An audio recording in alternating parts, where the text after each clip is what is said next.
Hey food lovers, welcome back to my channel, Eat, Drink and Explore with Cece. This is Cece, and today we're going to be diving into a dish that is a true crowd pleaser, and it is crispy, golden masterpiece that will have your taste buds simply singing. It's chicken schnitzel, and this is round 11 for the Formula One circuit, and they are in Austria. And this is the recipe that I'll be cooking, which is the schnitzel. Now I know what some of you might be thinking. Chicken schnitzel, isn't schnitzel usually pork or veal? And you'd be right on that, but there's a fascinating connection between the two of them, because you know, we're going to be exploring how to make it with chicken, but I'm going to talk about how it links back to its cousin. Now Austria has German descent, and when they refer to it as a Wiener Schnitzel, right, that means basically it's a Wiener, means Viennese, Vienna, Schnitzel. And what I'm going to do is I'm going to show you how to make this Wiener Schnitzel, but we're going to do it with chicken. And so I'm using Wiener Schnitzel just to connect the dots. I personally stay away from veal. Everyone has their preference. So I decided that I'm going to make it through chicken. Now, what is so special about Wiener Schnitzel? Well, it's the preparation. So the schnitzel really means the preparation. It's a very distinctive preparation of you thinly pounding the meat, then you're coating it really nicely with flour, egg, and breadcrumbs, and then you pan fry it to get this glorious crispy golden color. That is what defines the schnitzel style, right? In Vienna, what they'll do is if you're using, for example, if you're using chicken, then you would see it on the menus called Vienna Schnitzel von Hund. And I'll put that up on the screen for you guys so you guys can see the spelling, because I'm probably mispronouncing it. Or sometimes you'll simply see it as Schnitzel Wiener Art, which basically means Schnitzel Vienna style. And that's another way of giving a nod to the classic Viennese preparation. And you can apply this style to many different types of protein. So essentially, the chicken is prepared like Wiener Schnitzel. And honestly, it tastes amazing either way, right? So let's get ready to make the Wiener Schnitzel. Super easy to make. It's very limited ingredients. We are going to start off with the chicken. So you're going to need some chicken breasts, and at this time I really just buy this boneless, skinless ones. I find that having that pre-ready and all I have to butterfly it is good enough. You're going to need some oil to fry this up in, and if you have an air fry, by all means use your air fry, but I'm going to show you the traditional way of doing it. Now I'm actually going to be using avocado oil, and it has a very high smoke point. You could do this in butter, just any type of vegetable oil that you cook with. Definitely do not cook it with extra virgin olive oil. And then you're going to need some breadcrumbs for the breading station. So you're going to need some breadcrumbs, and what I did here is I did 1.5 cups, and I used regular breadcrumbs, and I seasoned it with thyme, some oregano, some salt, some pepper, and I put 1/2 cup of panko, plain panko breadcrumbs. I love the panko on it because it adds a little crispiness to it. And then I simply took 1 cup of flour, just all-purpose flour, salt, and peppered it. And I have 3 eggs where I salt and peppered it as well. It's important that you salt and pepper the flour, the breadcrumbs, the eggs, and so that's adding the base layer to the dish. So before we get that going, we'll put that aside. Let's talk about the chicken. So first of all, I've got it on the board here, and it's perfect. So I actually have here just a meat slicer. I love using this. And how do you get these ready for cutting, right? So if you look at your chicken breast, what you really want to do is you want to cut these in half, but you also want to cut it using starting in the right direction. All right, so let me show you how to cut this. So what you want to do is, if I cut it this way, okay, this way, it'll open as a book, and it will have open sides on the edge, right? But if I turn this around and cut it this way, you'll see that'll open up nicely and I have a lot more surface area. I love using the meat slicer. Just makes it so easy to cut through. So you see, perfect, right? Whereas if you were to cut it this way and it'll open it up, sorry, if you were to cut it this way and it'll open it up, you'll have a space here and a space here. So we definitely don't want that, right? So that's perfect. So we'll just, oops, that one fell apart on me. That's okay. So we'll just use that one. We'll do a mini one. So let me show you. I always like to put plastic down. We should be good there. So we have enough.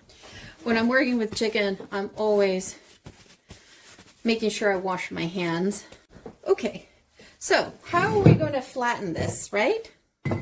So first things I like to do is I like to wet the board, and that allows the plastic to basically attach and the plastic doesn't move around.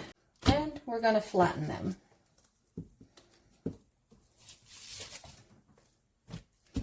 And this is a great dish to do when you come home from work and you've just had a rough day.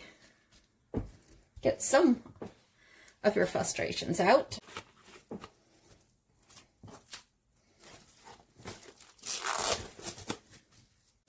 All right, and then for the life of me, I couldn't find my meat mallet. So I'm going to use my trusty marble pin. Okay, so simply just you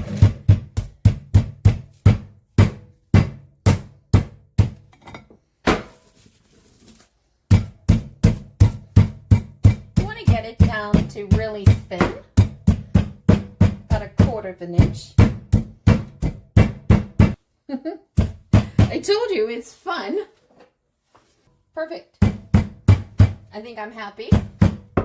Okay, so the next step after this is we're going to bread it. So I'm going to have the station here. Let's mix that in together. Now what I like to do traditionally when you serve a Wiener Schnitzel in Austria is you actually serve it with just lemon on the side. Whereas the Italian, when they do their scannapini, they'll have a lemon sauce with it, but they do it with lemon on the side. And so what we're going to do is just grate a little bit of lemon, and we're going to mix that in with the egg, and this way when we're frying up the schnitzel, then it's not getting burnt at all, right? So you just need a zest of 1 lemon. Lemon is so versatile. Now you know why I love lemon, right? It makes everything perfect. And then we just mix that in.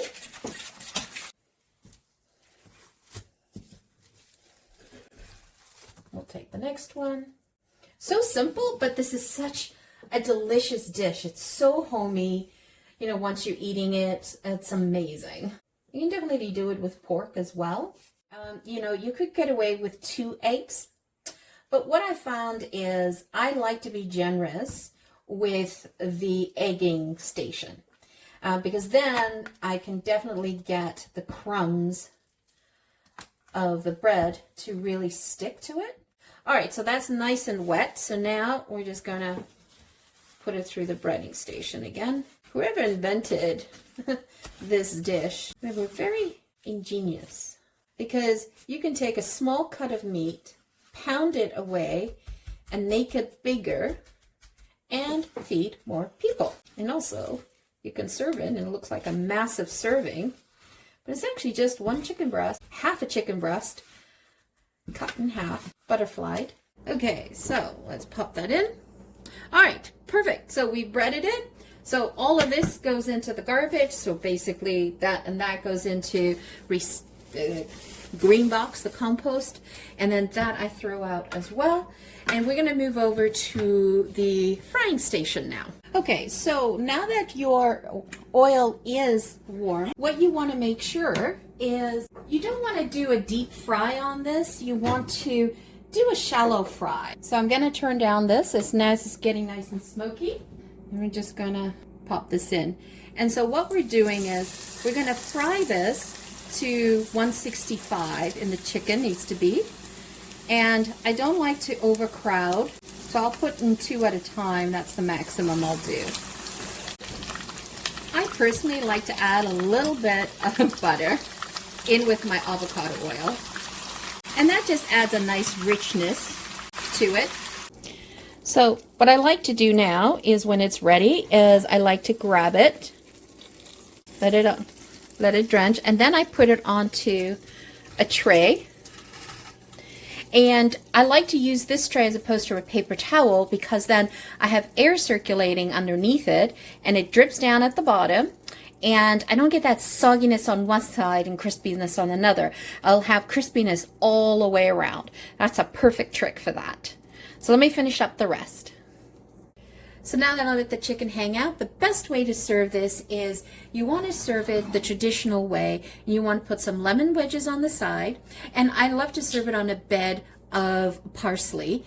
I love the flavor that the parsley imparts at the end, right? So let's pop that here. So just look at the size of that. Doesn't that look amazing? And then also mixing it in with the panko. You could use 100% panko, absolutely, in there as well. But I mixed it, so I got that crispiness as well in there. And like, look at that. Isn't that great? All right, let's move that. See, not much sort of hung out, but there's always something that gets caught. And then the way I like to do this is, again, lemon wedges on the side, but then I also sprinkle a little bit of sea salt on the top, and I sprinkle a little bit of salt on the lemon as well. Trust me, it's a great little trick. Oh, look at that. Doesn't that look awesome? Ooh, I am like super excited about that. Put that on the dinner table and it'll be devoured in a second. And there you have it. A glorious golden crispy chicken schnitzel. It is a Wiener style chicken schnitzel, and you can serve it immediately, squeezed with lemon like I had indicated, and the lemon brings that bright acidity that just elevates the dish, and you don't taste any greasiness on this at all because I used avocado oil and I let it sort of drain out on a tray, and the air sort of circulated through as well. That's perfect. One thing I also forgot to mention is that this is supposed to be cooked to 164 degrees Fahrenheit. But what I did is I usually cook it to about 161, and I take it off and it finishes cooking while it's hanging out. This way I'm not overcooking the chicken. And as for sides with this dish, you could do the traditional Austrian sides, which is, potato salad or a warm boiled potatoes, and a cucumber salad or a green salad that goes with it. But honestly, this is so good by itself that I don't really usually have sides. I just have a protein-packed dinner on that. Whether you call this chicken schnitzel or you secretly acknowledge it as the Wiener art type of heritage, one thing for sure is this is amazing to taste. And like,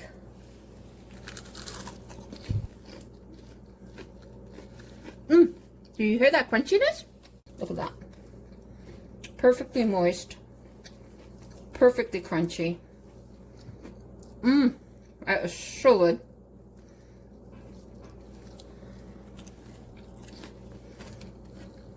Punch. That is so good. So this is for round 11, the Austrian Grand Prix. If you guys saw the Canadian Grand Prix, it was packed full of sort of anxiety-driven moments for me, because the Canadian driver, Lance Stroll, he got a penalty for driving into Gasly, which kind of sucked. But then you have Lando Norris and Piastri. They were like side by side, head on, trying to beat each other. And unfortunately, Lando did a slip up and hit Piastri in the back, and he sort of canceled himself out of the race. He crashed into the side of the wall, which was really a shame. But what was so exciting for this one, because the Canadian Grand Prix is like the firsts for everyone.